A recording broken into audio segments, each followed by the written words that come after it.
रूप पाहता लोचन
परवा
शुद्ध बीज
विठ्ठला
शुद्ध बीजा पोटी फळे रसाळ गोमटी मुखे अमृताची वाणी देहदेवाचे कारणी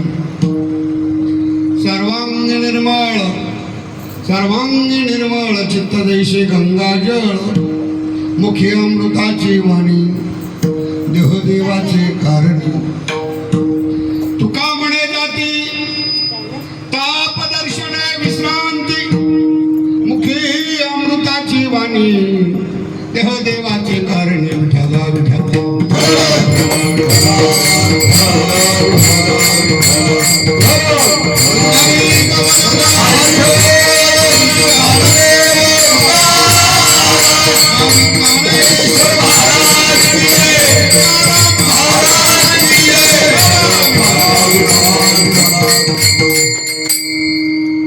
शुद्ध बीजापोटी फळे रसाळ गोमटी मुखी अमृताची वाणी देहदेवाची करणी पांडुरंगा करू प्रथमान पांडुरंगा करू प्रथमान पांडुरंगा करू प्रथमान पांडुरंगा करू प्रथमान कुसले शरणा संतानी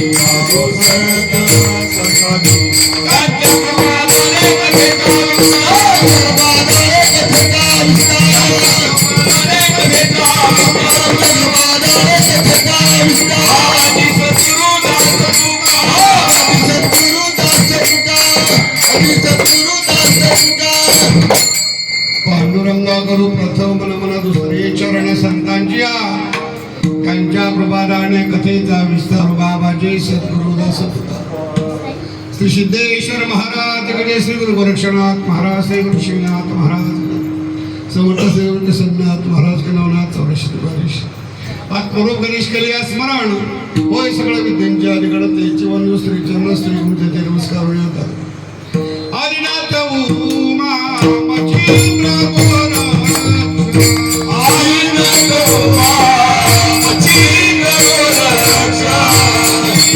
आदिनाथ उमा मच्छिंद्र गोरा आदिनाथ उमा मच्छिंद्र गोरा कहनी नमस्ते नमन मागे कहनी निवृत्ति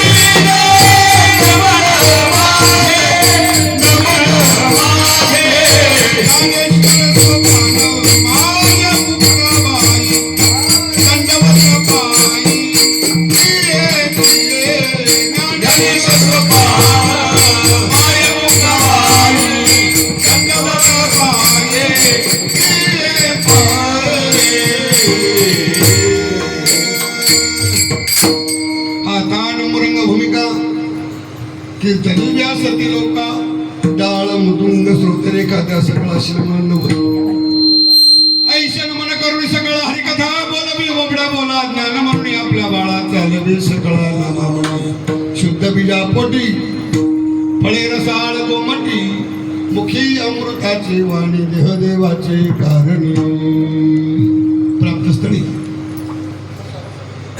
पवित्र अशा पूर्वकाळी आजच्या हरिदिनी निमित्तानं वनी एकादशी असेल त्या निमित्तानं वैकुंठवासी आमचे गुरुनाम गुरु म्हणजे गुरुस्थानी असणारे गेनबाबा गोस्वामी बाबा ज्यांचं आम्हाला सानिध्य मिळालं, मार्गदर्शन मिळालं, ज्यांचा जीवनावर संघ घडला, अशाच बाबांच्या उदरी जन्म घेतलेले जे हरिभक्त परायण गुरुबंधू नवनाथ महाराज गोसावी महाराजांच्या हा आश्रमामध्ये ही कीर्तन दिशी असं होत नाही. कीर्तन म्हटलं का मग मोठी गडबड लागते, मोठा मंडप लागतो, मोठी साऊंड सिस्टीम लागते, मोठाले गायक लागतात, मोठी जागा लागते. खरं सांगा तुम्हाला आनंद घेण्यासाठी फार काय लागत नाही. आता मोठेपणा दाखवायचाच म्हटलं मग काय म्हटलं, आनंद जर घ्यायचा असेल तर त्यासाठी मोठा समाज पाहिजे असं काय, मोठी गर्दीच पाहिजे असं काय. छोट्या जागेमध्ये सुद्धा तुम्हाला आनंद घेता येईल. मीराबाई म्हणतात आपल्या मंदिर में बैठकर गीता भागवत वाचून आपल्या मंदिर में बैठकर गीता भागवत वाचून, असं छोट्या ठिकाणी सुद्धा आपल्याला आनंद घेता आला पाहिजे, आनंद वेचता आला पाहिजे. अशा भूमिकेतून आमचं ज्ञानेश्वरचं पारायण 4th वर्ष काय ज्ञानेश्वरचं पारायण त्याची समाप्ती मला 2 दिवसापूर्वी झाली. आणि त्या निमित्तानं महाराजांना सुट्टी असते, रविवारचा दिवस म्हणजे आपण कीर्तनचा कार्यक्रम करू. म्हणजे ठीक आहे, त्यानिमित्तानं शिवचा योग. आता कोण म्हटलं वाजवणार, मला वाटतं कोण असेल बाबा. आता ते माझे गुरुबंधू रघुनाथ महाराज ढोबळे निघाले, म्हटलं आपलेच घरचे निघाले. काशीद महाराज, डोके महाराज, आपले बांबळे महाराज, सगळे म्हणजे आता सगळे महाराज त्यांना मौनाचे निघा नाव सांगायचं नाही. दुसरं म्हणजे बरीच काळे नाही का, काळे महाराज आहेत. आता आमचा अवसाच आहे, सगळंच आमच्या ध्यानात राहत असं काय मी सुद्धा रोज माणसं भेटतात. त्यानंतर एक कीर्तन सेवेसाठी जगद्गुरूने तुकोबारांचा अभंग चिंतनासाठी घेतला. सर्वपरिचित, सर्वांच्या ओळखीचा, सर्वांच्या पाठ्यातला. अनेक वेळा आपण अनेक ठिकाणी याची कीर्तन ऐकलेली असते. कशाला घेतलं महाराज, आमच्या ओळखीचं घेतलं नवीन काहीतरी आम्ही तुम्ही कशाला बोलवतो तुम्हाला जाणं. जर तुम्हाला कार्यक्रमासाठी बोलवतात तर आम्ही अनेक वेळेला ह्या अभंगावर कीर्तन ऐकली, तुम्ही काय सांगणार तिथं, असं पण मला प्रश्न करा. कधी कधी ओळखीचा अभंग जरी असला तरी तसाच त्याचा अर्थ आहे असं मात्र अनेक महाराज मंडळीचं चिंतन केलं असलं तरी सगळ्याचे चिंतन सारखे असतील असंही नाही. अनंत लोकांनी चिंतन ह्या अभंगा करून घेतली असली तरी त्या अभंगाची किंमत कमी झाली अशी मात्र मी कायम दृष्टांत सांगत असतो. एक सुनबाई लग्न करून घरी आल्यानंतर सासूबाईनं, जुन्या काळातली सासूबाई, त्या सासूबाईने तिच्या काळामध्ये एक तिचा दागिना दिला, परंपरेचा दागिना होता. तुमच्या मावळामध्ये त्याला पुतळ्या म्हणतात, काय म्हणतात, 7 पुतळे आणि 1 पान, 3 तोळ्याचा पुतळ्याचा. आता नवीन काळातली सुना असल्यामुळे त्याला एवढ्या दागिन्याची सवय नाही म्हणा, बारीक बारीक चपला हार घालायचे अशी बारीक सवय. 3 तोळ्याचा दागिना दिला सासूबाईने करतो, इकडे तुला तिने गळ्यात 3 तोळ्याचा वजन वाटलं तर 30 ग्राम एकदम नाही. बापरे, 3 तोळ्याचा दागिना. आता बाई तुम्ही हा दागिना करताना काय भावाने सोनं घेतलं होतं. आता बाई म्हणजे मी नाही घेतलं, मला माझ्या सासूने दिलं. अरे बाबा, मग त्यांनी काय घेतलं असं, कोणत्या भावाने सोनं घेतलं असं तर म्हणजे त्यांना माहित नाही का, त्यांना तिच्या कोण दिला, सासूने दिला. त्यांनी काय तोळ्यानी घेतलं असं सोनं, म्हणजे त्यांनी नाही घेतलं, त्यांना तिच्या कोण दिला, सासूने दिला. म्हणले मी 8वी सासू आणि तू 9वी सून. जिने घेतला ती 1 नंबरची होती, आता तू 9वी, म्हणजे किती पिढ्या गेल्या, मध्ये 8 पिढ्या गेल्या. मग पहिल्यांदा ज्याने हे सोनं घेतलं असेल त्या वेळेला याचा भाव काय असेल, म्हणजे काय नसेल, 5 पैसे तोळा असं करायचे नाही का. माऊलीच्या भाषेत 15,500 तो कसं इतका कमी किती भाव असेल त्या काळामध्ये पैशाचं मूल्य आलं कसं पहिल्या पिढीमध्ये तिने घेतला गेला चिप तुझ्या काळामध्ये 5 पैसे तोळं सोनं असलं पाहिजे दुसऱ्या बाईकडे येताना 5 पैसे जाऊन 10 पटीनं वाढलं मला दुसऱ्या सुनबाईकडे जेव्हा तो आला तेव्हा त्याची किंमत 50 पैसे तोळा झाली तिसऱ्या सुनबाईकडे जेव्हा हा दागिना आला त्यावेळेला तो 5 रुपये तोळा झाला चौथ्या सुनबाईकडे जेव्हा हा दागिना आला त्यावेळेला 50 रुपये तोळा सोडलं होतं पाचव्या सुनबाईकडे आला त्यावेळेला 500 रुपये तोळा सहाव्या सुनबाईकडे आला त्यावेळेला 5000 रुपये तोळा आणि म्हणजे माझ्यापर्यंत आला आता किती तोळा झाला माझ्यापर्यंत 50,000 होता आता तू आलीस आता तुझ्या काळात काय भाव आहे काय माहिती काय भाव असेल आता काय भाव सोन्याचा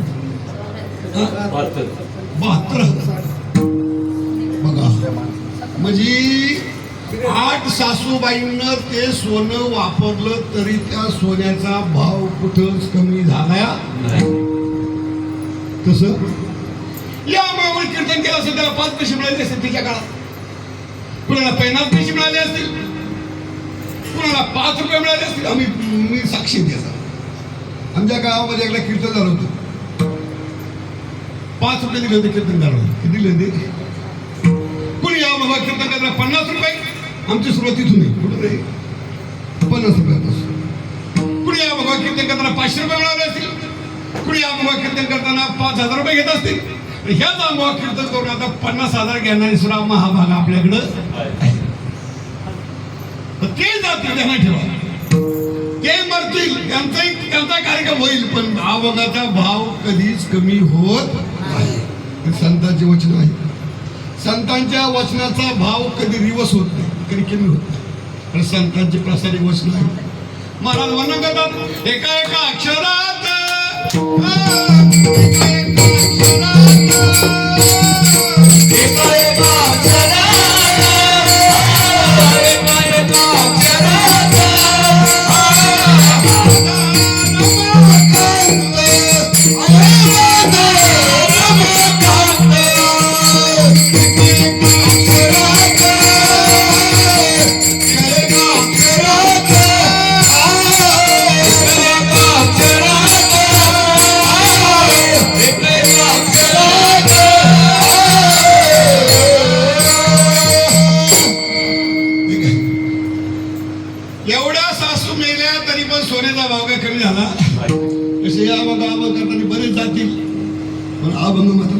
अभंग म्हणतात ना त्याला रामाचा सेतू बांगला बघ तुकोबारीचा सेतू नाही बांगला अंगडशाची भाषा आहे उनका सेतू तो भंग गया इनका सेतू अभंग जी वचनाची अक्षर महाराजांच्या काळाच्या ओघावर यांची किंमत कधीच कमी होत नाही म्हणून आपापल्या पद्धतीने चिंतन करणारी माणसं असतात मग अभंग आपण चिंतनासाठी हे चिंतन करत असताना अभंग लावायचा कसा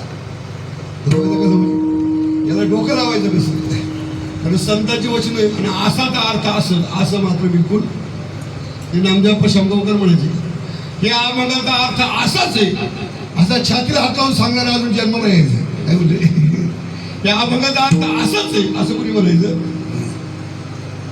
ते अभंग त्या समोरच्या जीवाला त्या साधकाला त्या महाराजांना अभंग सुचून असतो याचा काय अर्थ म्हणून या अभंगाने अनेकांनी चिंतन केली महाराज आणि अनेकांनी आपापल्या पद्धतीने त्याचा अर्थ लावला बऱ्याच वेळा अभंग कधी घेतात महाराज कोणतं वर्ष श्राद्ध असेल नाही काय वर्ष श्राद्धाला ज्यावेळेला तिच्यामध्ये वडील असतील वडिलांचं वर्ष श्राद्ध असेल मग आमच्या कीर्तनात त्यांना अर्थ लावतात मग शुद्ध बीजापोटी बी म्हणजे बाप फळ म्हणजे पोरग त्याच्यामध्ये बापाचे वर्णन करता येतं त्याच्यामध्ये पोराचे वर्णन करता येतं बापाचा वावा करायची पोराची वावा करायची बुवाची काय होती आपापच होती महाराजांची वावा आपापच होती हे तू हा लक्षात घेऊन बऱ्याच वेळेला अभंगाचा अर्थ असाच लावला गेलेला आहे चला आता आपण थोडस आपल्या पद्धतीने बीज म्हणजे काय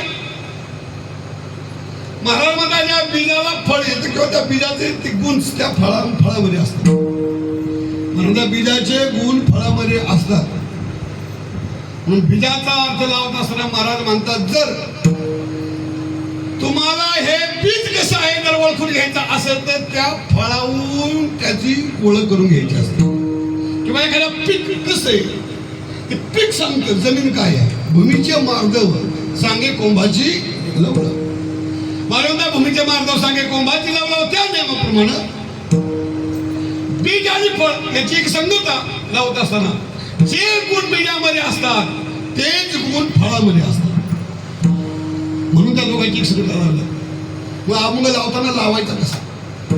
अनेक लोकांनी अनेक पद्धतीने आपल्या पद्धतीने हे अभंग लावलेला आहे.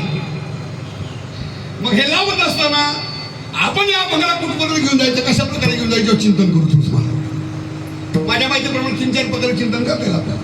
पहिली गोष्ट, काही लोक शरीर हे बी सांगतात आणि त्या शरीरापासून निर्माण होणारा अपत्य हे फळ सांगतात. बरोबर ना? बाप तसा असत ना, बाप तसा बेटा होता. जसं बीज तसं. बऱ्याच वेळा मंडळीचा अर्थ लागत असताना 99% कीर्तकर असा अर्थ लागतात. हे शरीर म्हणजे बीज आहे, तर त्याच्यापासून निर्माण होणारा अपत्य म्हणजे काय हे त्याचं फळ. काही ना असं अर्थ लावला. या जगाला कारण असणारी प्रकृती, जगाला कारण असणारी माया. महाराज म्हणा तिच्यापासून सगळं निर्माण झालं. तिने जेवढे वाढवले रे पुढे वाढवले महाराज म्हणतात कधी कधी असेच चिंतन करता येईल की ह्या जगताला प्रकृती हे त्याचं काय आहे, बीज आहे. आणि त्याच्यापासून निर्माण होणारं जगत हे त्याचं काय फळ आहे. असं एक अर्थ लागतं. तिसरा अर्थ असा बोलतो, ईश्वर ह्या जगाचं बीज आहे. बघून स्वतंत्र माझ्यापासून सगळं आहे. दयापासून सकळ महिमंडळ हे प्रसवला विश्वतोची सर्व म्हणजे प्रसवला त्याच्यापासून सगळं जग झालं. बघा भगवंत हा बीज आहे. भगवंत हे बीज आहे. त्या महाराज हे सगळं विश्व जे निर्माण झालं त्याच्यापासून हे ते काय आहे, फळ आहे. किती झालं आपलं दिलं ठेवलं. काय लोक कर्माला बीज म्हणतात. काय म्हणतात? काय लोक कर्मालाही बीज म्हणतात. का? महाराज म्हणतात कर्मातूनच सुखदुःखची फळं येतात. हा का कर्मी जे उरावे ते सुखदुःखी फळावे. म्हणजे फळ दिल्याशिवाय तर फळ नाही. जर कर्माला जर तुम्ही बीज मानलं तर सुखदुःखादी फळं ही त्याची काय मानली जातात, फळ मानली जातात. किती मानली एवढे प्रकार झाला. एका आपण चिंतन करावं लागेल. कारण हा आपल्याला जो अभंग चिंतन करायचं तशा प्रकारे मी कोणती केलं. ही पहिला नियम असा आहे, जसा शरीर आणि शरीरानुसार निर्माण होणारं अपत्य हे फळ. असं जर अर्थ लागत असेल तर बऱ्याच वेळेला आपल्याला असा अर्थ लागत का. कशा म्हणता बरं, मी बऱ्याच वेळा बरेल बापासारखी मुलं. हा जरी आपल्याला सिद्धांत लावायचा असला तरी हा सिद्धांत सरसकट नाही, त्याला अपवाद आहे. काय असं बऱ्याच वेळा पाहायला मिळतं. मला जसा बाप तशीच मुलं असतील असं, जशी आईबाप असतील तशी पोरं असतील असं नाही. उलट कधी कधी आई बापासारखी मुलं नसतात. कधी कधी एकाच आई बापापासून निर्माण होणारी मुलं अलग अलग असतात. काय अलग अलग असं होतं ना कधी असं. असं कसं म्हणता बरं, वडील एकच आहे ना, म्हणजे एकच, मग सगळी सारखीच पाहिजे. एखाद्या फॅक्टरीतून जर एखादा जॉब निघाला, त्या काय होतं त्याला जॉबच काढतात ना. समजा हा जो माईक डाय म्हणते काय, डाय म्हणलं काय, आता हा जो माईक असा ना निर्माण झाला, हा एका डाय मधून आला. मग ह्या डाय मधून निघालेली जी सगळे जे प्रोडक्शन निघालं असेल, 4,000, 5,000, 10,000 जे काही निघालं असेल, त्यांची उंची, त्यांचा आकार, त्यांचं वजन कसं असलं पाहिजे, सेम असतं. सेम असतंच. जर सेम असतं मग तीच आई आणि तेच वडील, मग त्याला 5 पोरं, मग तिकडे सारखी. असं कसं बरं, डाई तर एकच आहे ना. का डाईमध्ये काय फरक आहे? तेच वडील आहे, तेच आई आहे, पण 5 प्रकारची मुलं, 5 प्रकारची. मोठा कारभारीचा, 2 नंबरचा शेतकरी, 3रा नोकरीला, 4था पुढारी, 5वा रोज पिऊन पडतो. आता बघा, म्हणजे एकाच म्हातारीपासून निर्माण होणार ही मुलं आहेत मला, ही अशी सारखी का असं कसं? कधी कधी बीज आणि ते असलं तरी जमिनीवर फरक पडतो. कशावर? जमिनीवर फरक पडतो. आणि एकच बीज सांगतो दादा, आपलं चिंतन तसं चाललंय म्हणून आपल्याकडची माणसं आमच्या मावळ पट्ट्यामध्ये येतात. तुम्हाला मला थोडी कल्पना असेल, पश्चिम पट्ट्यामध्ये इंद्रायणी तांदळाची लागवड केली जाते असते. आमच्याकडे वांद्रा म्हणून गाव आहे, खेड तालुक्यात पश्चिम टोक एकदम शेवटचं गाव म्हणजे शेवटचं गाव वांद्रा. साकनच्या कृषी सेवा केंद्रामधून इंद्रायणीचे बियाणे नेले. इतक्यानी लावलं. कोणी लावलं? वांद्रेच्या शेतकऱ्यांनी लावलं. आणि तेच बियाणे खेडच्या शेतकऱ्यांनी लावलं. वांद्रेच्या एकाच शेतातलं बी एकच, पण महाराजांना त्याची चव आलं, याची चव आलं. बीज तर एकच आहे ना. पण कधी कधी बीज जरी एक असलं तरी जमिनीवरती सुद्धा ते बऱ्याचशा गोष्टी आधारित असतात. भूमी जर बदलली तरी पिकाचा पोत बदलतो.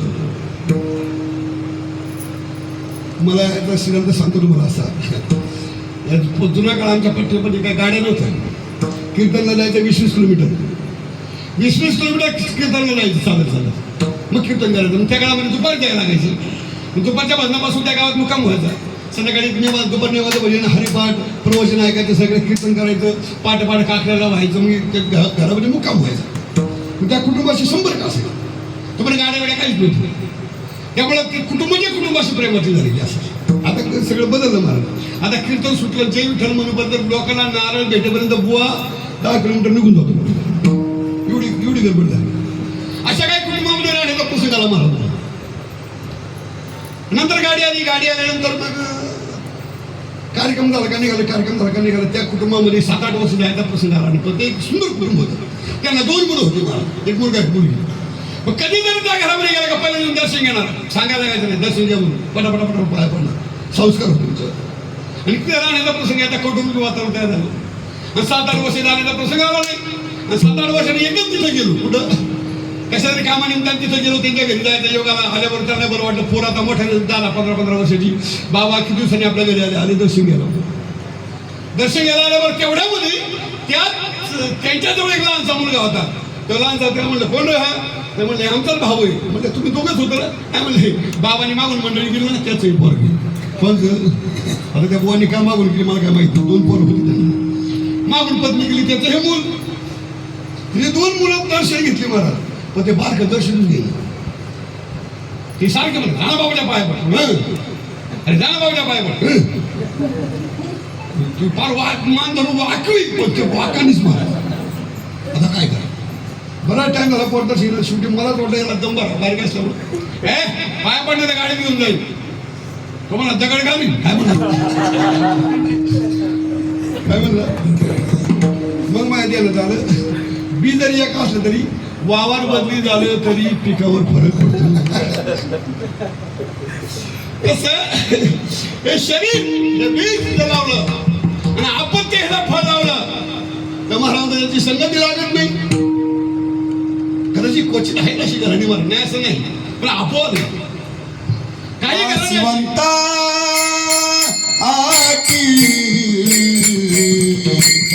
प्रिया पुत्र धन नाशिवंता प्रिया पुत्र धन नाशिवंता प्रिया पुत्र धन नाशिवंता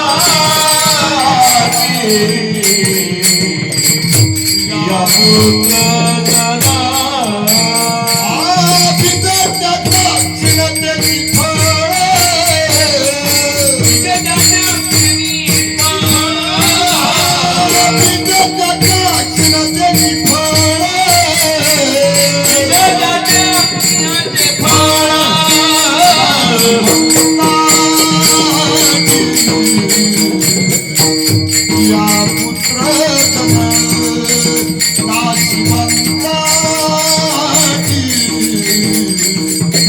प्रिया पुत्र गण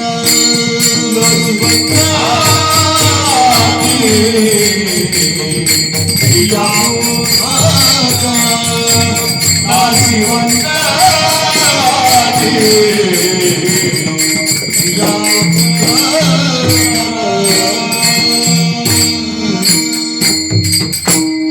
5 मिनिट अगोदर प्रमाणाने आपल्याला अभिषेक 5 मिनिट फक्त आलेले इथं मी माझ्या पॉकेटमध्ये ठेवतो आणि एक टायमाला काढतो. शरीर तसंच फळ. जर शरीर बीज आणि आपत्ती जर म्हणत असाल तर अशी संगती लागत नाही. एक सांगतो मी उदाहरण, एक संघाला सांगतो त्या देणार तुम्ही.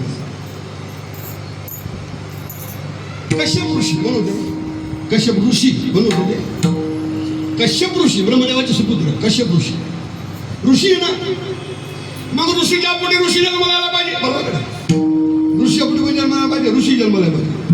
मग त्याच कश्यपाच्या पोटी त्याच्या 13 बायका होत्या. सगळ्यांची नाव नाही माहिती आहे ना, पण 4 जण आले. कश्यपाच्या 13 बायका, त्यातली 4 बायका अशा दिती, अदिती, कद्रू आणि वनिता. एकच बीज सांगतो तुम्हाला. मग त्या कश्यपाच्या पोटी सगळे सातवडी कश्यप ऋषी जे होते, तर कश्यपाच्या पोटी ऋषी जन्माला यायला पाहिजे होते. मग कोण जन्माला आलं? हिरण्यकश्यप आणि हिरण्यक्ष. ऐका बरं, हिरण्यकश्यप आणि हिरण्यक्ष. पुढे तुमचा सिद्धांत बसला इथं कोणता? शुद्ध बीजापोटी फळे रसा. बाप शुद्ध होता का नाही? तर बाप जर शुद्ध होता तर महाराज म्हणतो मग त्यांच्या पोटी दैत्य जन्माला आलेच होतं ना. कधी असं पाहायला मिळतं का?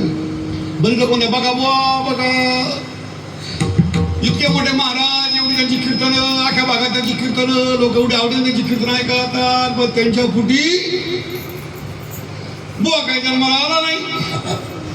म्हणजे कश्यपाच्या पोटी ऋषी जन्माला आला नाही. कोण जन्माला आला? दैत्य. बघा इथं शुद्ध बसत नाही. शुद्ध बीजा पोटी फळे रसा. अजून पुढे जाऊ आपण. मग हिरण्यकश्यप दैत्य, हिरण्यकश्यप काय? दैत्य. मग दैत्याच्या पोटी कोण जन्माला आला पाहिजे? आता दैत्य जन्माला पाहिजे. असुराच्या पोटी असुर जन्माला यायला पाहिजे. आता आता आता उलट झालं का नाही? आता हिरण्यकश्यपाच्या पोटी कोण जन्माला आला? प्रल्हाद. मग कुठं बसलो तुमचं संगती? शुद्ध बीजा पोटी फळे रसा नाही बसत. मग दैत्याच्या पोटी हरिभक्त जन्माला आला. बरं जाऊ द्या म्हणतात, फार मोठे हरिभक्त होते प्रल्हाद महाराज. मग त्यांच्या पोटी कोण जन्माला आला? एका माहिती पुढचं नाही मी सांगतो. विरोचन. कोण? विरोचन देवाचा विरोधी, नास्तिक महत्वाचा विचार मांडणारा विरोचन, देवाचा शत्रू, भगवान विष्णूला मी संपून टाकलं असं म्हणणारा कोण? विरोचन जन्माला आला. कोणाच्या पोटी? आता कुठं काय लावावं, कसं काय लावायचं सांगा मला. अजून पुढे मी वाढतो. त्या विरोचनच्या पोटी कोण जन्माला आला? कोण? बळी. हरिभक्त. कोण जन्माला आला? आता याचं कसं काय लावायचं? शुद्ध बीजा पुढे अभंग लावताना लावायचं तरी कसा? कश्यप ऋषी आहे त्याच्या पोटी दैत्य, हिरण्यकश्यप दैत्य त्याच्या पोटी प्रल्हाद, प्रल्हाद हरिभक्त त्याच्या पोटी विरोचन, आणि विरोचन दैत्य त्याच्या पोटी बळी. मग हे कसं झालं का नाही? बोच्या पोटी पेताड, पेताडीच्या पोटी बुवा, बुवाच्या पोटी पुन्हा हा बघ. बरीच लोक लावतात शुद्ध बीजा पोटी बाप तसा बेटा. ठीक आहे, ज्यांनी कार्यक्रम ठेवला त्याचा उद्योग करायला बरं आहे, पण हा बघाचा अर्थ असाच आहे असं मात्र नाही. बरोबर. अशी मी माणसं पाहिल्यात मला माझ्या जीवनामध्ये, ज्यांचे वडील पिऊन पिऊन पिऊन पिऊन त्यांचं आयुष्य संपलं. त्यांच्या पोटी महाराष्ट्र गाजवणारे कीर्तनकार तयार झाले. ज्यांनी महाराष्ट्र गाजवली, अख्खा भारतामध्ये त्यांचा नाव लौकिक मोठा, त्यांची पोरं धरून आणायला लागतात. याचा अर्थ असा आहे, शुद्ध बीजा पोटी हा अर्थ आपला सध्या असं जी मंडळीने जर संगती लावली ते बरोबर आहे, त्यांच्यापर्यंत ते बरोबर आहे, पण आपल्याला तशी संगती लावायची नाही. म्हणून शरीर हे बीज आहे, तर आपत्ती हे फळ आहे असा अर्थ बसत नाही. चला आपण दुसरा अर्थ करावला. आपण या जगामध्ये प्रकृती आहे, माया आहे, मायापासून निर्माण झालं. म्हणून पहिले कोटीत नव्हते काही, चंद्र सूर्य तारा पाही अवघे शून्यच होते, पाही कानोबा तेरे तेरे ते. मग कशामुळे निर्माण झालं? तिकडे आलं तर निर्माण झाली. तिने पाही एवढी ख्याती केली, ब्रह्माची काशी म्हणे बाहुली, अमरप्रतीची घरकुली. तिने बापाचा दाजला केला, कोण वाईट म्हणे हे बोला, तिच्यापासून सगळं झालं. मग जर प्रकृती हे जर बीज असेल तर महाराज म्हणतात हे विश्व हे फळ आहे. म्हणजे विश्व जे फळ आहे त्या विश्वामध्ये महाराज म्हणतात सगळीच गोड फटा फळ रसाळा आहेत का. काही सज्जन आहेत, काही दुर्जन आहेत, काही चांगली आहेत, काही वाईट आहेत, काही सुखकारक आहेत, काही दुःखकारक आहे. एकसारखी रसाळ फळ प्रकृतीच्या बीजातून सुद्धा निर्माण झालेली आहे.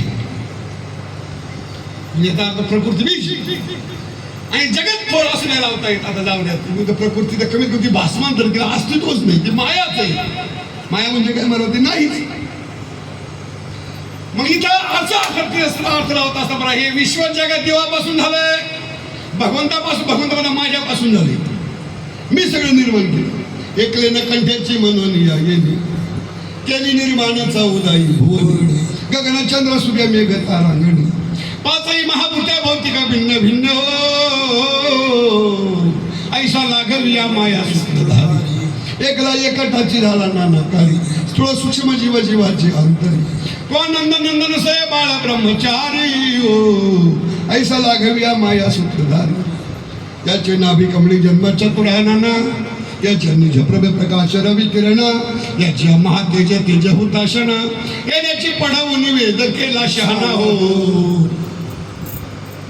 निळवर शिकवलं येण्याची मेरुस्तंभ अचळ धरी गेला दिशा दिक्पाळाशी येण्याची दावती झाला विधी विधानाचा शास्त्र बोध केला येण्याची सुरपत्ती स्वर्गी बैसविला हो. याच्या द्रव पाण्या समुद्राशी जळ याच्या चपळपणे पाहून हा चंचळ अशा गवळणी म्हणतोय कोण अलीकडे सगळ्या गवळणी अशा लागतात राधे तर माझ्या गावाला जाऊ असं निळवऱ्यामध्ये यायचं समजा भगवंतापासून जगत झाले दयापासून सकळ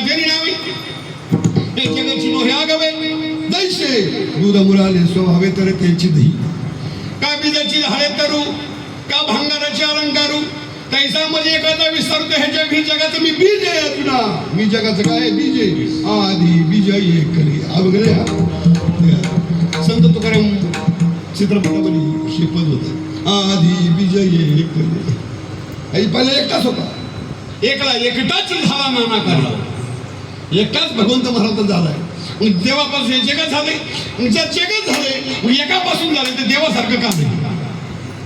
एक सुखी तर एक दुःखी एक शहाणा तर एक मूर्ख एक काळा तर एक गोरा एक श्रीमंत तर एक गरीब याचा अर्थ हाय काय अर्थ बसत नाही कोणता देव हे बीज आहे आणि जगत हे त्याचं फळ आहे. तुम्हाला ध्यानात येतं कोण विषय आहे काय टेन्शन नाही काय चौथी गोष्ट मांडली होती कर्म म्हणतात तुम्ही आम्ही सर्व मंडळी कर्माने बांधले हा लोककर्मी बांधला हे जगत कर्माने बांधलेलं आहे. मग महाराज कर्म हे बीज असेल तर मग त्या कर्माची सुख दुःखादी फळं आहेत. तर तुमच्या माहिती सांगतो महाराज म्हणतात तुमचं आमचं सुख तुमचं आमचं दुःख तुमचा आमचा जन्म तुमचा आमचा मृत्यू तुमचा आमचा यश तुमचा आमचा अपयश हे तुमच्या आमच्या कर्मावरती आधारलेलं आहे. ते कर्मसूत्र ते मांडून ठेवले स्वतंत्र तो ते गतीचे पात्र होत की म्हणून त्या कर्मानुसार किंवा प्रत्येक जीवाला गती मिळते. या जगामध्ये कर्माची फळं भल्या भल्याला भोगावी लागली. कर्मे दशरथ वियोगी कर्मे राम वनवासा कर्मे राव लक्ष्य पावला वियोग घडला सीता देवी परियसी कमला साध कर्मे मनमत झाला. कर्माने तुम्हाला मला सगळं सुख दुःख कारण आहे. कर्म जर बीज असेल तर रसाळ फळ नाही कारण सुख आहे आणि दुःख अर्थ सुद्धा आहे. महाराजांनी मग असे प्रमाण दिलं. महाराज म्हणतात त्या कर्मानुसार त्याचं सुरुवातच दुःखात दिली. मग तुम्ही आम्ही कर्म आधारित महाराज त्या कर्माचा जर बीजच जर दुःखाचं असेल तर त्याची फळ कशी येतील? बीज ज्याचं असेल त्याची फळ. कर्माचं महाराज म्हणतात कर्मानुसार प्रत्येकाला सुख दुःख भोगावी लागतात. ह्या कर्माचा परिणाम आम्हा सर्व जीवावरती असल्यामुळं कर्म जरी बीज असलं तरी त्याची फळं सारखी नाहीत. जाऊ द्या, आपण पूर्वपक्ष बराच मोठा म्हणला नाही का? काय म्हणला? शरीर बीज अपत्य फळ नाही बसत. ईश्वर बीज जगत फळ नाही बसत. प्रकृती बीज जगत फळ नाही बसत. कर्म बीज आणि महाराज कर्म बीजाच्या नुसार हे सगळे सुखदुःखादी फळं हाय पण अभंगाच्या अर्थाने अर्थ बसत आहे. आता काय लावायचा अर्थ?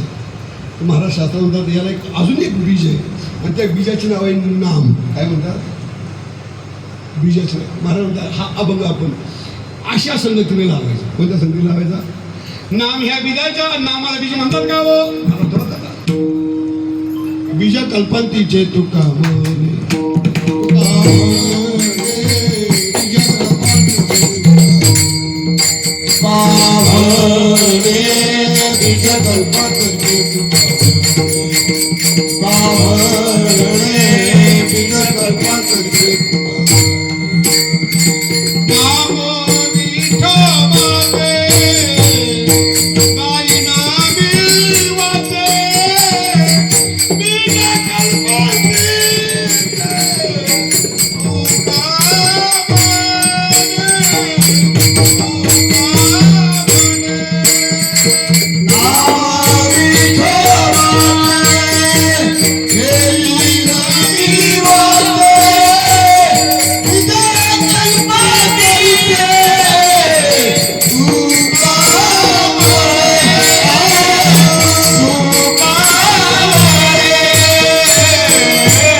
आणि फळ हरीचे नाम.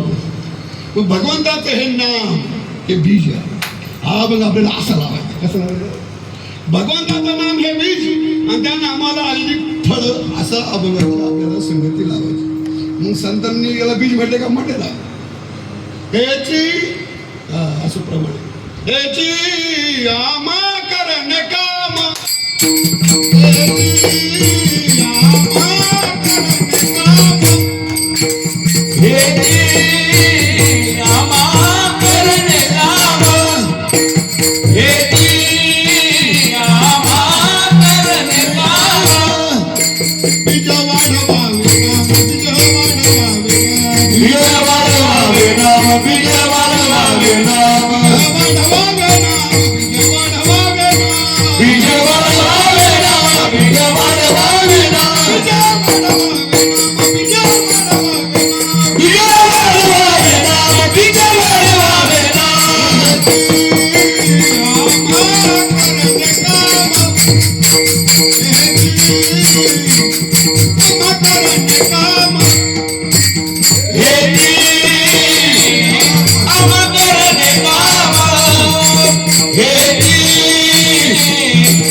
ईश्वर बीज जगत फळ कर्म बीज सुख दुःख फळ असं बनणार.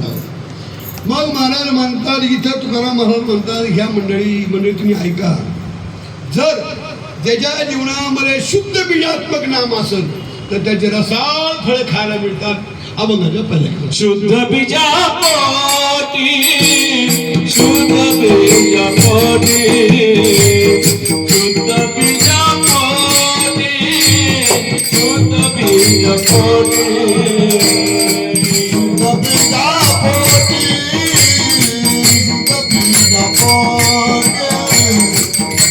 The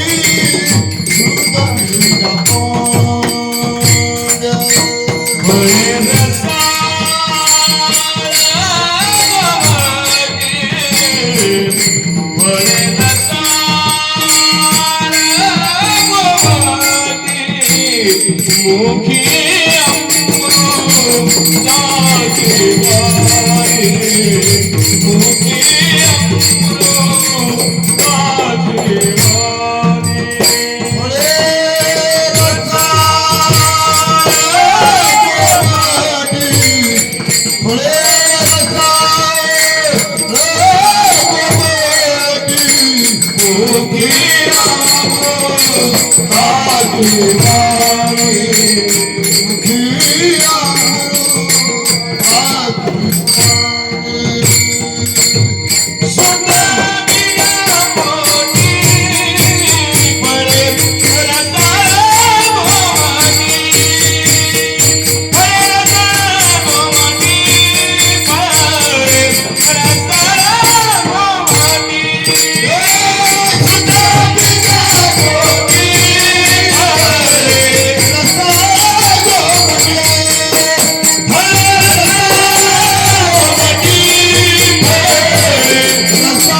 गोमट्या बीजाची फळे ही गोमटी असतात. गोमट्या बीजाची फळे ही गोमटी. त्यासाठी पहिला आपला बीज समजून घेतो म्हणजे शुद्ध बीज म्हणजे काय, शुद्ध नाम म्हणजे काय, म्हणजे नाम काय अशुद्ध असतं का असं नाही, पण ते समजून घ्या. त्या म्हणून बीजाचं रक्षण करणं, बीजाचं समाधान करणं हे खरं काम आहे. आणि समजा एवढ्याच कामासाठी आले त्यांनी असं सांगून टाकलं. काय सांगताय महाराज म्हणतात आम्हाला हेच आम्हाला करणे काम, बीज वाढवावे. कुठं निर्माण झालं हे बीज, कसं काय वाढवलं संतांनी, कसं काय संवर्धन केलं. तर बीजाचं संरक्षण करावं लागतं. बीज जर चुकलं, बियाला जर कीड लागली तर मग काय खरं चुकीचं असतं. म्हणून आमच्या मावळामध्ये आम्ही कठानं करतो. काय म्हणतो कठानच ना काय तर मी डोळे मारून ही भाषा नाही पाहते, ही सगळी तिकडची कठानं म्हणजे कठीण परिस्थितीत त्याला जन्म घ्यावा लागतो. त्याला काय म्हणायचं कठा, कठीण म्हणजे एकदा पाऊस आमचा संपला, एकदा भात काढून झालं का पुन्हा पाऊस पडत, मग नुसत्या थंडीवरती ऊन वाऱ्यावरती ज्याला यावं लागतो, कठीण परिस्थितीत जन्म घेतो ते पीक. म्हणून काय म्हणतो त्याला कठाण. ते पचायला कठीण असतं. अलीकडे हरभरे बिरभरे पाण्यावर, आमच्याकडे तरी पाण्यावरती हरभरे नव्हते म्हणून सगळे आपले असेच दैवारावरती येणारच होते. पण त्या माता मावळ्याच्या बीजाचं संवर्धन कसं करायचं, कसं रक्षण करायचं का असं म्हणणं आहे आपलं. बीज वाढवलं पाहिजे, विस्तारित करायला सगळे खाऊन जमत नाही. म्हणून त्या मावळात एक म्हण आहे, एखादा वंश बुडी असली तरी चालेल पण बीज बुडी नसावी. काय म्हणायचे, म्हणजे एखादा वंश बुडी असली तरी चालेल पण बीज नाही बुडवलं पाहिजे, बीज वाढवलं पाहिजे, बीजाचा विस्तार केला पाहिजे. मग त्या माता मला ते असणारे जे बी महाराज त्या बियाची व्यवस्थित करायचे, ते त्याला पहिलं ऊन द्यायचं, ते वाळवायचं व्यवस्थित, त्याला हे करायचं. नंतर त्याला ते राणा म्हणतो पाला आणायचा कशा तरी, तो पाला चोळायचा पायच्यावरी, मग व्यवस्थित राग घालून मुडा तयार करायचा. काय तयार करायचा, मुडा तयार करताना त्या मुडामध्ये काय काय ठेवायचं, ते बीज ठेवायचं. म्हणून मावळची भाषा आहे, मुडाऊनी बीज काढायचं, मुडामध्ये ते बीज ठेवायचं. तशा बिजाची निर्मिती करावी लागते. ते कुठे झाली बिजाची निर्मिती सांगतो. ह्या बिजाची निर्मिती जिथं निर्माण झाली मला ते भगवान शंकर, भगवान शंकर 56,000 वर्ष साधना केली महाराज. आणि 56,000 वर्ष साधना करून भगवंताचं नाम जे बीज महाराज म्हणतात ते बीज परिपक्व केलं. कारण कोणताही नाम परिपक्व करावं लागतं. जे संत महात्मा कोणी येणारीची नाम आहे, संत महात्मा कोणी येणारीची जी काही त्यांच्या मुखातून निघालेली अक्षर आहेत महाराज, ती वेद का ठरली तर त्यांनी ते बीज फलात्वेपर्यंत, फलावस्थेपर्यंत त्या नामाला पोचवलेलं असतं. म्हणून त्याच्या मुखातून निघालेली कोणतीही अक्षर, कसलंही वाङ्मय ते पिसाट काय होतं, त्याच्या मुखातून निघाले पिसाट असे अक्षर असतात. महाराज म्हणतात ते पिसाट निघालेले शब्द सुद्धा असतात. म्हणून ते पिसाट शब्द सुखे म्हणू येते वेद, त्यांच्या मुखातून निघालेले अक्षर असतात. चला हलका गडबड झाली की काय नाही. आता ती भगवान शंकराने तो 3 नाम आपल्या अंतकरणामध्ये धारण केलं. 56,000 वर्ष त्याचं संरक्षण करत त्याला फलत्वापर्यंत, तो मंत्र फलत्वापर्यंत आला पाहिजे अशा अनुषंगाने भरवतात. 56,000 वर्ष साधना केली. पण नंतर हे बीज वाढलं पाहिजे. पण त्यासाठी बीज वाढायचं तर 2-3 गोष्टी असायला लागतात. पहिले बीज चांगलं लागतं, नंतर जमीन चांगली लागते, तिसरी गोष्ट पेरणारा चांगला लागतो. बी चांगला तर पेरणारा चांगला तर मग जमीन चांगली झाली. भगवान शंकर म्हणतात हे बीज कुणाला द्यावं कुणाच्या हातात द्यावं कुणाच्या हातात द्यावं. आता कुणाच्या हातात द्यावं तर कुणीच तयार नाही द्यायला. आता काय करायचं. बरेच दिवस पण स्वतः ट्रेन ठरवतो पण योग्य अधिकारी येत नाही, योग्य अधिकारी होत नाही. याला अधिकारी योग्य होत नाही तोपर्यंत हे द्यायचं नाही. कारण योग्य अधिकाऱ्याच्या हातात काही चांगल्या गोष्टी दिल्या तर बरं. जर चुकीच्या माणसाच्या हातात काही द्या तुम्ही. महाराज म्हणतात अज्ञानी किंवा अधिकारी माणसाच्या हातात जर एखादी गोष्ट तुम्ही दिली तर तिचा उपयोग दुरुपयोग होण्याची शक्यता असते. आता तलवार चांगल्या कोणत्या हातात दिली पाहिजे? सुराच्या हातात दिली पाहिजे. तलवार कोणत्या हातात द्यावी? सुराच्या हातात. एका राजा उठला त्यांनी माकडच पाळलं. काय पाळलं? बरं पाळाय काय हरकत? माकड काय पाळायची वस्तू तो पाळलं मला. पण माकड पाळलं तर पाळलं त्या माकडे हातात काय दिली? तलवार. गरज आहे का काही? त्यांच्या तर अधिकार नाही लागला मला. त्याच्या हातामध्ये तलवार दिली आणि त्यालाही ठेवलं घेऊन माकड दिल्या बरोबरच. एखादी झाडाखाली राजा झोपला मस्तपैकी आणि झोपल्यावरती माकड बाजूला बसलो तेवढं एक माशी आली आणि माशी सगळी उडाली. याला मोठा राग आला. कुणाला? महाराजांच्या अंगावर माशी बसते म्हणजे काय? तलवारच काढली मला. माशी काय कुठे बसत? तिकडे बस तिकडे बस तिकडे बस. तिथं फटका टाकला. आता यांचा फटका सापडला तिकडे माशी असते. माशी खोडशाला जात असते मला. तुझ्या हातला तुम्ही येणार म्हणजे येणार. शेवटी त्या महाराजा नाकावर बसली. कोण? मग याला राग आला. महाराजा नाकावर बसते म्हणजे काय? याने अशी तलवार आडवी घेतली असा फटका टाकला. मुळापासून नाकच तुटलं. कुणाचं? राजाचं. का तुटलं? मूर्खाच्या हातात तलवार दिली. तसं झालं महाराज. परमार्थ सुद्धा ज्यावेळेला मूर्खाच्या हातात जातो त्यावेळेला त्याचा धंदा होतो. काय होतो? सध्या जो धंदा चाललाय ना सध्या जे सगळीकडे बदनाम सारा परमार्थ सगळ्या चालू आहे. कीर्तन प्रवचन सगळ्या धंद्याच्या मार्गाने का चाललंय? त्याला एकच कारण आहे. अनाधिकारी माणसं याच्यात घुसली. विठाला विठाला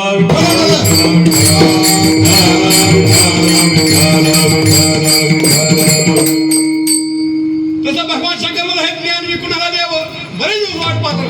कोणीच भेटत नाही. आता काय करावं? एक दिवशी बायकोला आई साहेब म्हणतात का हो काय करते तुम्ही? आता किती दिवस पाहते तुम्ही ध्यान करता? कोणाचं ध्यान करता? तर काय सांगू तुला? अगं मी त्या भगवंताचं ध्यान करतो. नक्की काय करता? मी त्याच्या नामाचं चिंतन करतो. कोणत्या नामाचा? आता तोपर्यंत कोणताच अवतार झाला ना. राम नाही, कृष्ण नाही, विठ्ठल नाही. महाराजांचा भगवंताचा कोणता सगुण अवतार झालेला नाही. ज्यावेळेला सगुण अवतार झाला नाही त्यावेळेला जे असणारं नाम असं जे भगवंताचं नाम त्या भगवान शंकरांच्या माध्यमातून ते ध्यानामध्ये ते चिंतन करत होते. हे ऐका नाही काय ध्यान करता का? माझं ध्यान चाललंय. तुला काय प्रॉब्लेम आहे का? नाही म्हणे. पण मला सांग ना परमार्थ करता ते काही एकट्याने करत. एकटाच बुवा करायला फिरतो असं काय नाही. कधी कधी बायला घेऊन फिरावं नाही काय? कुठं कीर्तनाला प्रवचनाला घेऊन जावं. बरं वाटतं. तिलाही बरं वाटतं. तिलाही नक्की वाटतं का कीर्तनालाच गेलं म्हणून टेन्शन तेवढं मला पत्नी सांगितलं पाहिजे. अगं सती अगं पार्वती त्याला योग्य अधिकारी पुरुषच सांग. म्हणजे मी अधिकारी नाही तसं नाही मला माहिती. पण तरी पण त्याला तुझी अधिकार पाहिजे. अनाधिकारी हातामध्ये देणं योग्य नाही. त्यासाठी लागणारी जी तयारी पाहिजे. ज्याला काय म्हणतात साधक चतुष्ट संपन्न असा तो अधिकारी असावा लागतो. त्याला ते ज्ञान द्यायचं असतं. ज्ञानाचा विषयच अधिकार. हे म्हणले मी तुमची पत्नी मी तुमच्यावर लग्न केलं म्हणजे माझा कमी अधिकारी का? बरोबर आहे. तू 50% तू आता मालकीनच आहे.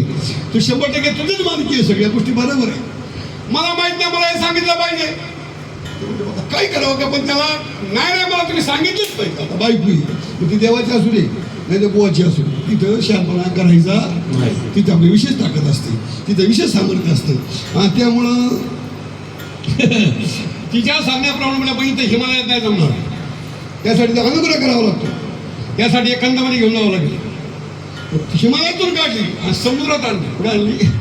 क्षीरसिंधूच्या परिसरी शक्तीच्या कर्णकुहरी. क्षीरसिंधूच्या परिसरामध्ये महाराज म्हणतात. आणि शक्तीच्या कर्णकुहरीमध्ये मग आई साहेबांच्या कानामध्ये नेनोके त्रिपुरारी सांगितलेले. नेनोके काय सांगितलं? म्हणून जे सांगितलं काय सांगितलं मग नेनो म्हणतात. नेनो काय नेनो काय सांगितलं म्हणजे काय सांगितलं? मला तेच बीज आदिनाथ उमा बीज प्रगट आदिनाथ उमा बीज प्रगट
आदिनाथ उमा बीज प्रगटले कुठं? आदिनाथ उमा, आदिनाथ आणि उमेच्या ठिकाणी बीज प्रगटले.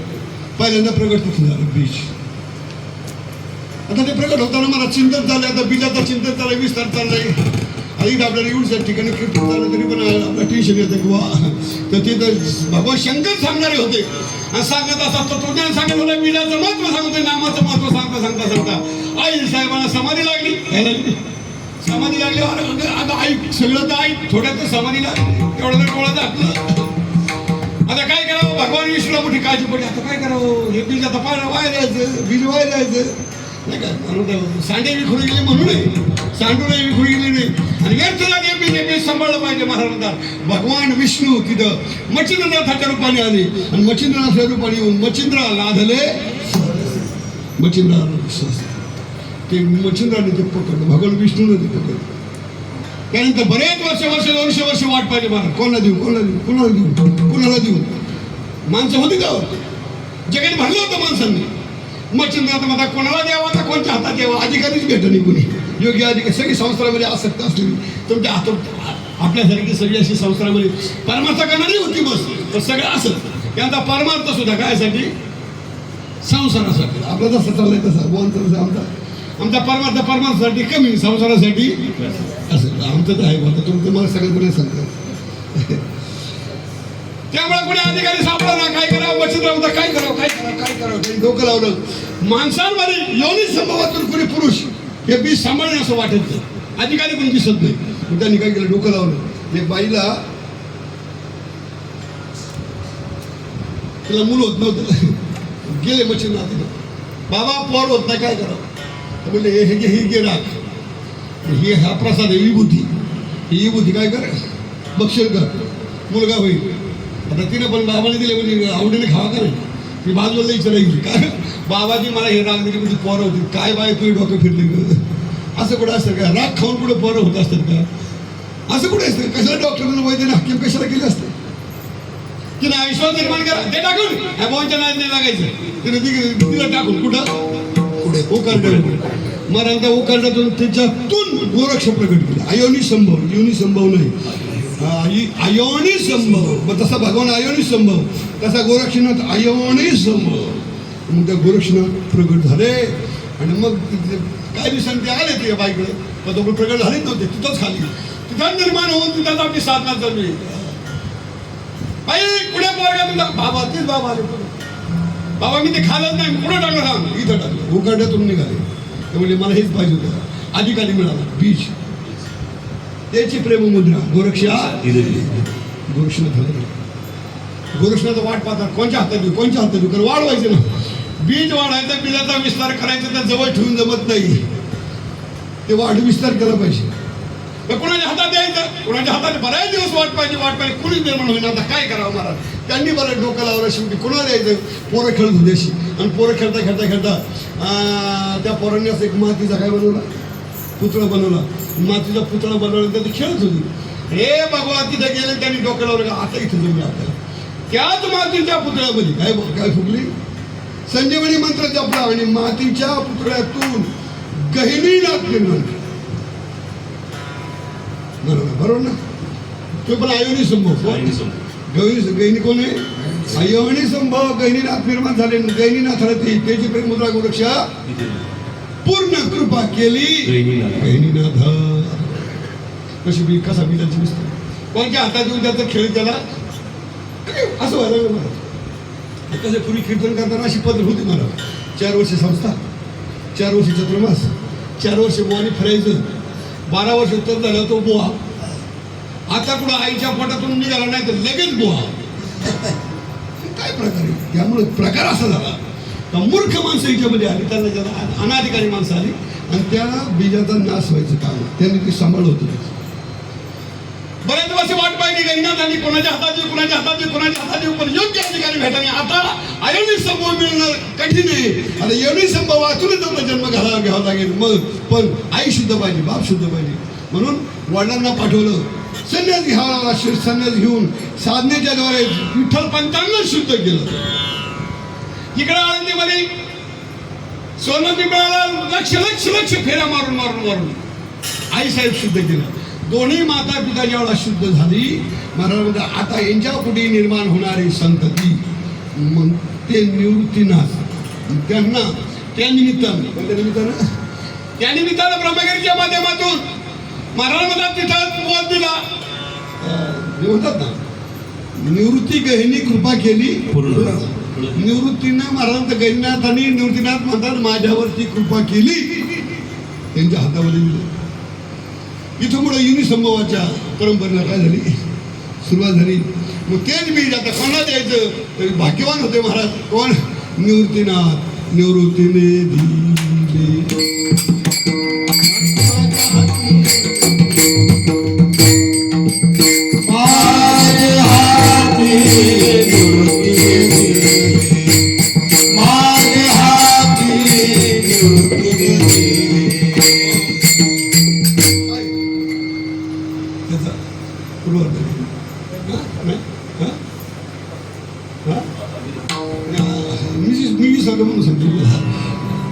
प्रेममुद्रा करू शकतो. नाही नाही त्याच्यात हे आता आपलं हरिपाठात बसलो. हरिपाठामध्ये निवृत्ती दिले.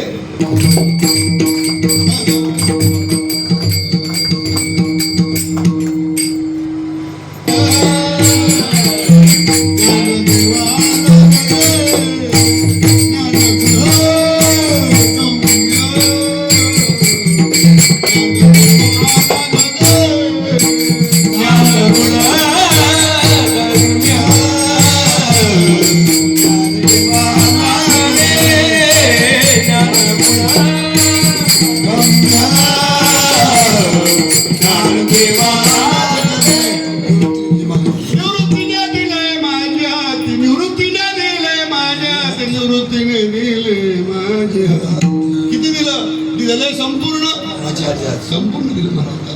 ज्ञानोबांना माझ्याकडं आणि माऊलीने ठरवलं आता ही बघा त्यांची असं बीजाचं संरक्षण तसं चाललं होतं. कसं चाललं होतं एक गुरु एक शिष्य एक गुरु एक शिष्य एक गुरु असा असा जिरुढला व्यवहार.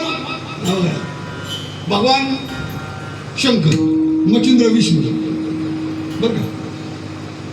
भगवान विष्णू काय म्हणतं भगवान विष्णू कोण आता दिलं गोरक्षनाथ शंकर. गोरक्षनाथ कोण आहे शंकर. बरं गोरक्षनाथ शंकर गैनी कोण आहे विष्णू. बरं गैनी विष्णू आहे. निवृत्ती कोण आहे शिव तो निवृत्ती नाही का सदाशिवाचा अवतार आणि पुन्हा कोणाकडे दिलंय महाविष्णूचा अवतार. त्यांच्यामध्ये हा पांढरा खेळ चालू होता. काय म्हणले कोणाला बाहेर जाऊन द्यायचं नाही मग म्हणलं जमणार नाही. काय करावं लागेल ज्ञानदेव सार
अशी परंपरा जगातल्या सगळ्या परंपरा आहेत ना ह्या परंपरेपासून पुढे निर्माण झाले मराठीला ऐका सगळ्या परंपरा. मी म्हणत नाही नात नाही दुसरं असंच म्हणतो. एकनाथ महाराज परंपरेतले होते ना पण ते काय म्हणतात विश्वाचा जो गुरु स्वामी दातारू आदिनाथापासून परंपरा आली जाण. आदिनाथापासून ह्या सगळ्या परंपरा आल्या. मग हे बीज नाम बीज भगवंताचं नाम हे बीज महाराज हे त्यांनी समजलं म्हणजे बीज चांगले. अजून काय त्याला जमीन चांगली लागली. जमीन चांगली लागते म्हणजे पिपारी गोष्ट बी पेरणारा चांगला लागतो. बी पेरणारा म्हणजे बरोबर ना बी पेरणी सुद्धा आली पाहिजे मला. आता आमच्या मुलाच्या लोकांना एवढी पेरणीची डोकं कमी कारण आमच्याकडे भात पेरणी काय अशी मापात का ती फुकून टाकली. हा तर असं मला आमच्या वडील एक दिवस म्हणले तुम्ही जा पेरून या. म्हणून माझे वडील पेरायला वडील वाढले त्या वर्षी म्हणजे आता तुमच्या पाळ्याने पेरून या. म्हणलं का मी नाही पेरलं कधी कीर्तनामध्ये बोलणार नाही पण पेरणार नाही. म्हणजे जा ना तुम्ही करा ना थोडं शिका. गेलं मी पेरायला गेलो पेरलं पण कसं पेरलं अर्धी झाली दाट अर्धी झाली पातळ. अर्धी पातळ उगावली अर्धी दाट म्हणून सोडवून गेली. पेरणारा योग्य पाहिजे. माऊली म्हणतात मी पेरणार मग म्हणून पेरणार डायरेक्ट मग माणसाने पेरण्याऐवजी एखादं चाडं तयार करा. काय करा आपल्याकडे काय माऊली म्हणतात माझ्या निवृत्तीनाथाने मला चाडं केलं. ज्ञानदेव म्हणे मी चाडे काय होतं ज्ञानदेव पुसे निवृत्तीच काळे. ज्ञानदेव पुसे निवृत्तीच काळे. ज्ञानदेव पुसे निवृत्तीच काळे. ज्ञानदेव पुसे निवृत्तीच काळे. गगनाहुनी बाळ नाम हाय. गगनाहुनी बाळ नाम हाय. हरी मुख्य मन हरी मुख्य मन हरी मुख्य मन हरी मुख्य मन. गगनाहुनी वाण नाम आहे. गगनाहुनी वाण नाम हाय. हरी मुख्य मन हरी मुख्य मन हरी मुख्य मन हरी मुख्य मन.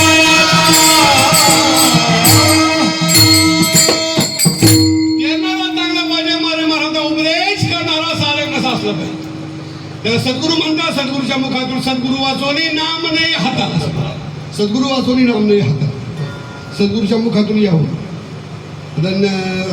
रामकृष्ण आणि तुकोबारांना पहिले माहीत नव्हतं का ते चाललं होतं ना.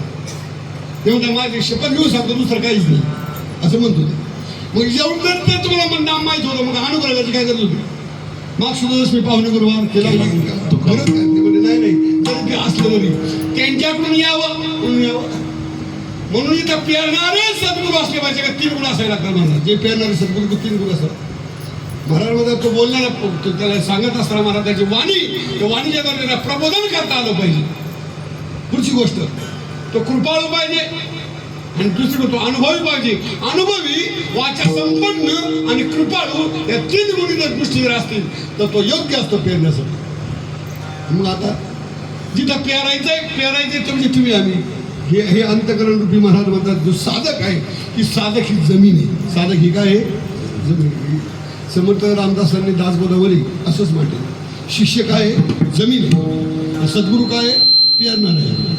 पण महाराज म्हणतात ती जमीन वापशात असावी. एखाद्या चिखलात फिरून काय फायदा.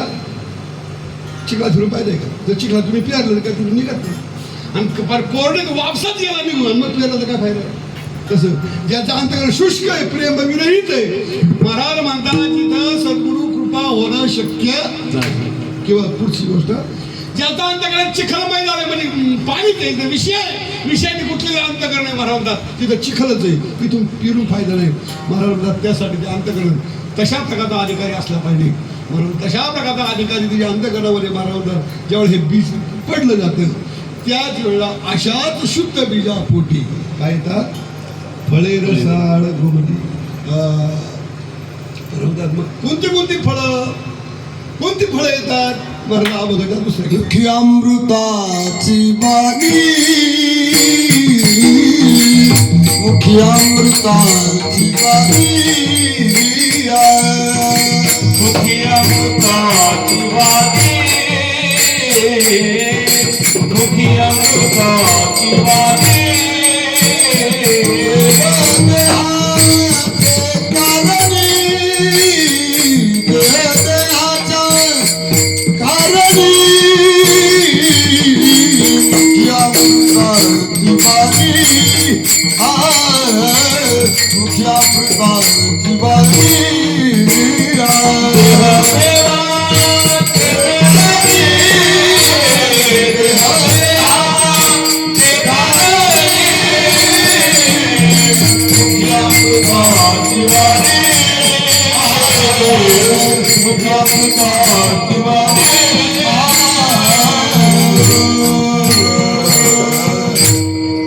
मुखी अमृतवाची वाणी ही त्याची फळ आहेत ना फळं ही सगळी फळं आली ना त्याच्या मुखातून येणारे अक्षर म्हणजे अमृत अमृतासारखं अमृताचे 2-3 अर्थ होतात अमृताचे काय अर्थ होतात मग ते अमर करतात ते अमृत गोड लागतं ते अमृत महाराज म्हणतात ज्याच्या जीवनामध्ये आलं त्याला अमर केलं अनुसरे तो अमर झाला या नामाला ज्याचं अनुसरण केलं तो अमर झाला त्याची कीर्ती राहिली अजून काय गोड आहे भगवंताचं नाम गोड आहे नाम गोड अमृताहुनी गोड नाम तुझे देवा मग काय ठिकाणी महाराज अशी भाषा अमृत दयास पिके पुढे अमृत दयासी पुढे अमृत दयासी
अक्षर नव्हते बघा अमृतासारखे बघा मग त्यांच्या मुखातून निघाले अक्षर आता आपले बघा कीर्तन करतो आपण काही कोणचा परिणाम होत नाही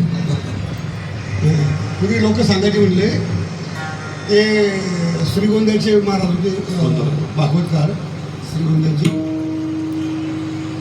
महापुरुष तात्यासाहेब महापुरुष जर एखाद्या माणसाला डोक्यावर परिणाम झाला तरी काय आजारी पडली माणसं डोक्यात फरक झाला तर त्यांच्या भागवतातून बसवायचे 7 दिवस जर त्या माणसाने भागवत ऐकला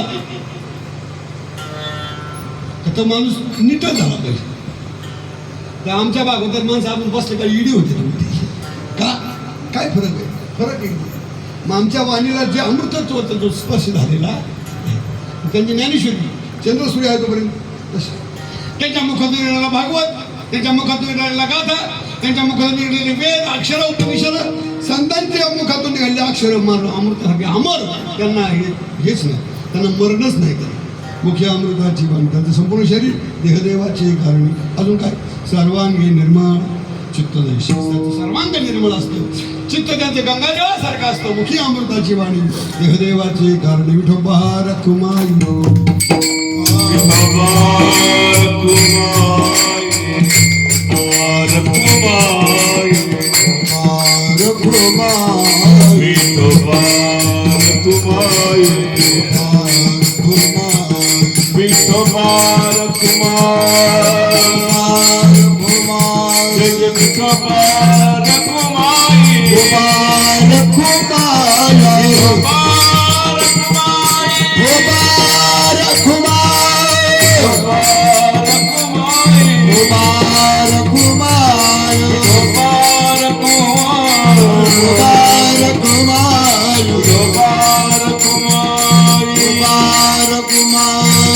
कुंडली कवरदा हरिण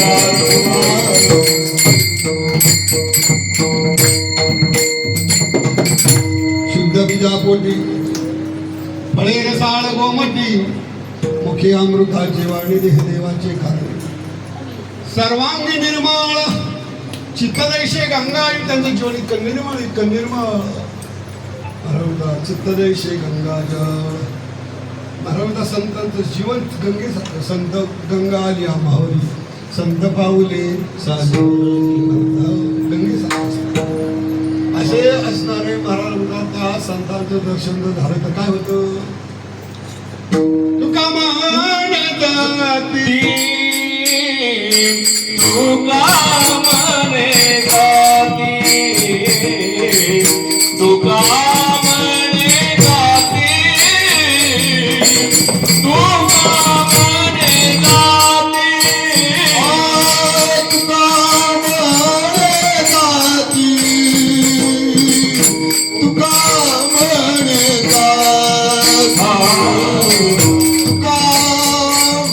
गाती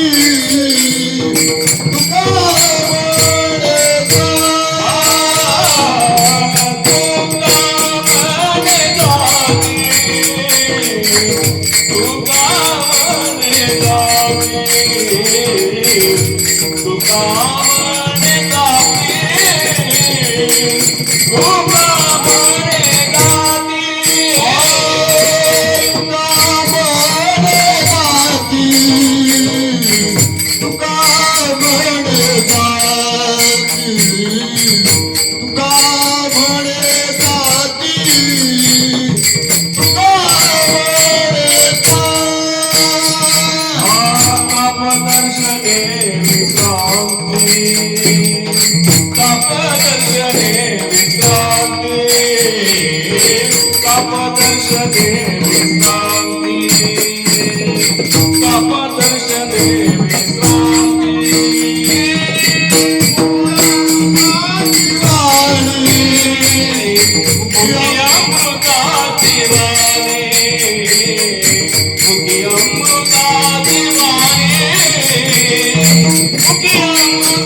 देह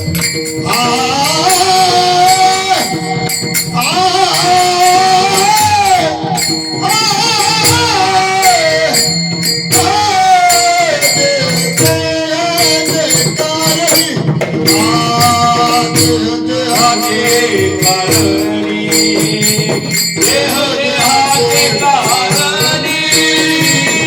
मुखी अमृताची वाणी मुखी अमृताची वाणी मुखी अमृताची वाणी मुखी अमृताची वाणी.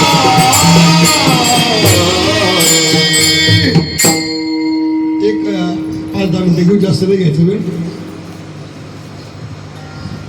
बीज आणि फळ इथपर्यंतचा जो प्रवास आहे, बीजाचा प्रवास फळापर्यंत गेला पाहिजे. तर त्यासाठी काय म्हणजे भूमिका आहे तशी साधकीय जीवनामध्ये, साधकाच्या जीवनामध्ये ज्याला जीवनात भगवंतापर्यंत पोहोचायचे, साधना करायची, त्यांच्यासाठी ह्या गोष्टी महत्त्वाच्या.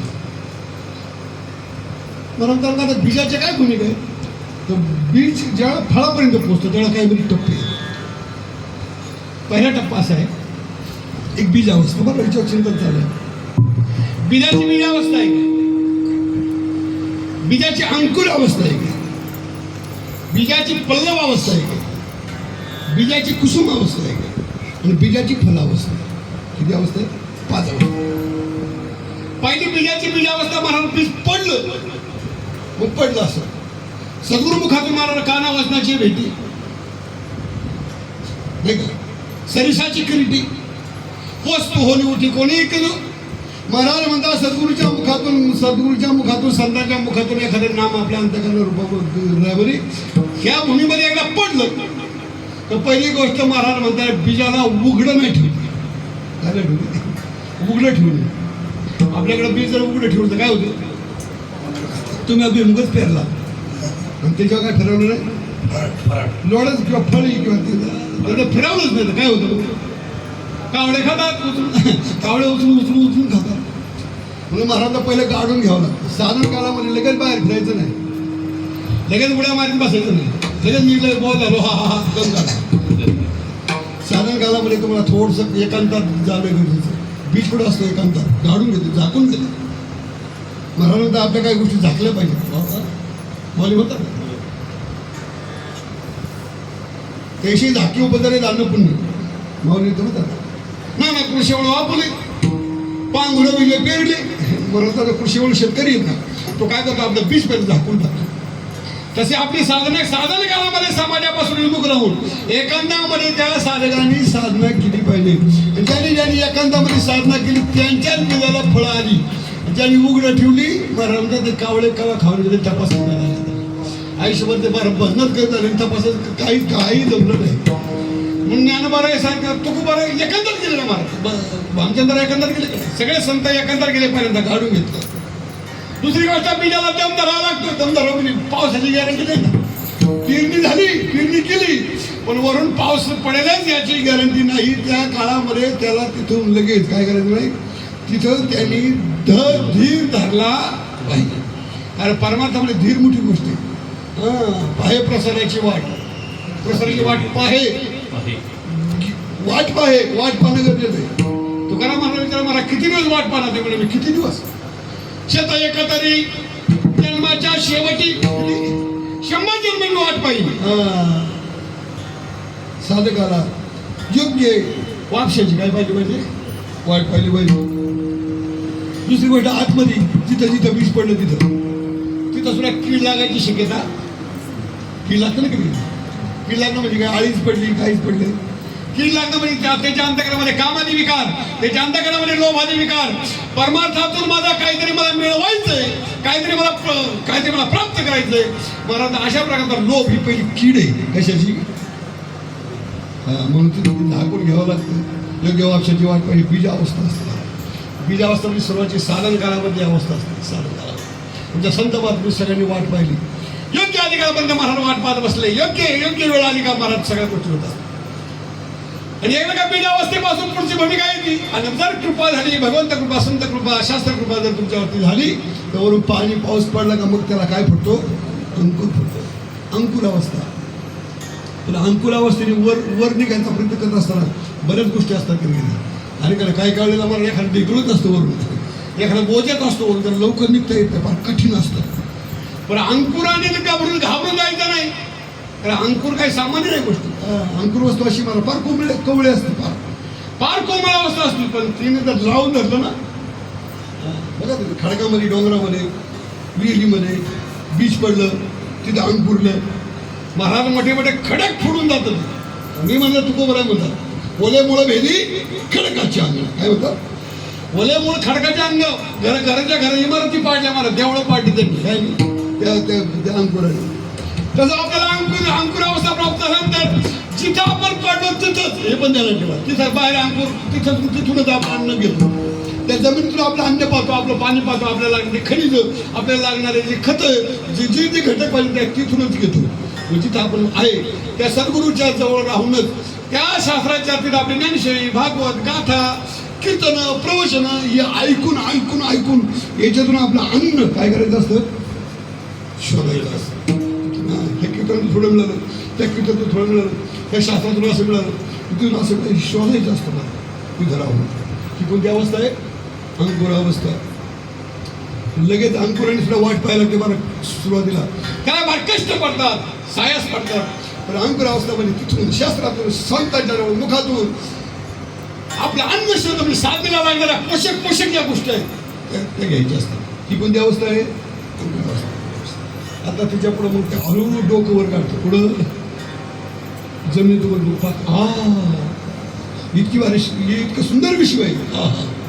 मग तो बाहेर जायला सुरुवात करतो. बाहेर जायला सुरुवात करावी कुठं? ही पल्लव अवस्था आहे. पल्लव अवस्था बाहेर काढणं. मग थोडंसा जा ह्या कीर्तनला, ज्या त्या कीर्तनला, यांचं कीर्तन आहे, त्या चतुर्मासाला जा, तिथं जा, या सप्त्याला जा, त्या सप्त्याला जा. म्हणजे बाहेर पडून फिरायची काय, याला काय म्हणतात? पल्लव अवस्था. पण पल्लव अवस्थेमध्ये सुद्धा धोका आहे. काय धोका आहे? पल्लव अवस्थेमध्ये मला दोन प्रकारचा. एक मोठा धोका म्हणजे बघा, पाण्याचा आबळ आलं तर त्याला मदत होती, आणि जर मोकळा आबळ आलं तर त्याच्यावर रोग पडतो. कशावर? बरोबर ना? काय म्हणा, म्हणजे इतकं चाललं पिकालं तर झालं का, म्हणजे आभाळ फिरलं. काय फिरलं? तसं काय मोकळा आभाळ आहे ना महाराज, हे त्याला जीवदान देत नाही, त्याच्यात रोग पाडतो. म्हणून लोकांनी आम्हाला डोकं घेतलं, समाजाने आम्हाला डोकं घेतलं. समाज एवढ्या मला तारखेला एवढे मला कार्यक्रम, एक दिवस मला मोकळा आम्ही कीर्तन, लोक म्हणतात बाबा बाबा बाबा, काय बाबा आहे व काय बो आहे व, हे सगळं मोकळा आभाळ आहे. हे कधी तुमच्यावर रोग पाडली सांगता यायचं? वाया गेले बरेचसे असे पैसे कमावले मला त्यांनी, पण परमार्थ नाही मिळाला. परमार्थ नाही मिळाला. त्यासाठी या मोकळ्या आभाळ समाज काय म्हणून, लोक काय म्हणतील, लय मोठे माझं नाव नुसता डांगोरा. तुकाराम म्हणतात, नोहेला असं खरा परे हा याशी काय करू आता, तू हे सगळं नाही पुण्य गाठी हे वेचू. डांगोरा करणं म्हणजे आपल्या पुण्याचा नाश करणं आहे. पण समाजले आपल्या डोक्यावर घेतो, लगेच हवेत जायची गरज नाही.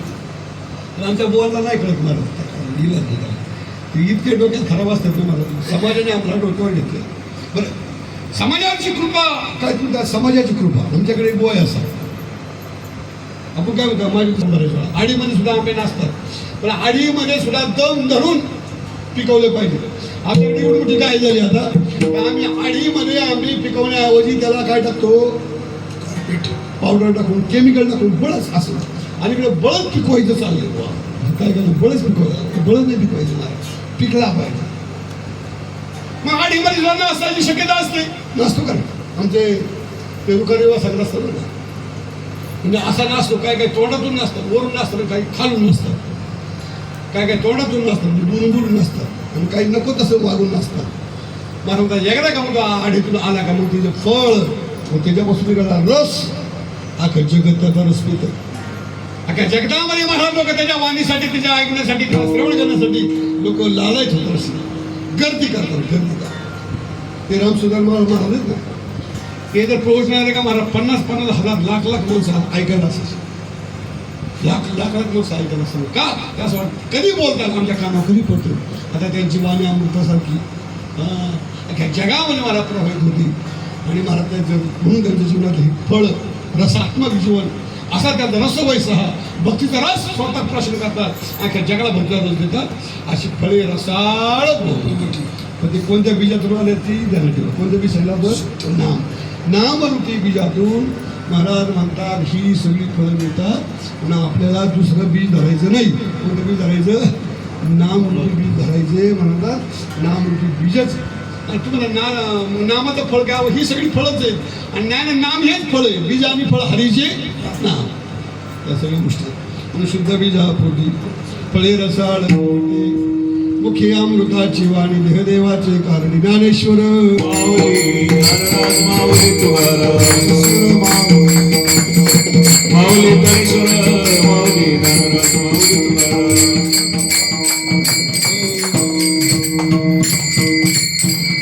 आपला तुमचे धर्मकीर्तने झाली शिवा हे आपल्या गोसावी महाराजांच्या वास्तूमध्ये घरामध्ये आश्रमामध्ये आपण त्यावेळेला आम्हाला ट्राय करायचं. घरामध्ये कीर्तन होतं. घरामध्ये कीर्तन होतं. आम्ही सुरुवातीला भागवताला असं केलं. म्हणजे सुरुवाती भागवताची कथा आमच्या गावच्याला कसं होतं आपल्याला त्यावेळेला आता घराला भागवत सांगायचं. ऐकायला कोण म्हणजे आम्ही दोघं ती दोघं नवरा बाई माझी बायको तिसरी आणि 3 पायऱ्या म्हातारे होते ते आपल्या ऐकायला. त्याच्यात आमच्या भागवत त्याच्यात आपले 600 भागवत झाले. त्याच्यात 600 भागवताच्या कथा केल्या आम्ही. सुरुवात बिलाची अशी नसते. बीज का मोठं नसतं. म्हणून आनंद घ्यायचा असेल तर आनंदासाठी फार मोठी जागा पाहिजे असं का नाही. आपल्या घरामध्ये सुद्धा आनंद आपल्याला घेता येतो. म्हणून सुंदर असं नियोजन कार्यक्रमात साथ करणारे सर्व मंडळी त्या कुठे आमचे आशीर्वाद असतील डोकेवर असतील डॉक्टर महाराज असतील सर्व मंडळी सर्वांचं चरणावरती सेवा समर्पित करून त्या ठिकाणी सेवेला पूर्ण विराम. तुकाराम तुकाराम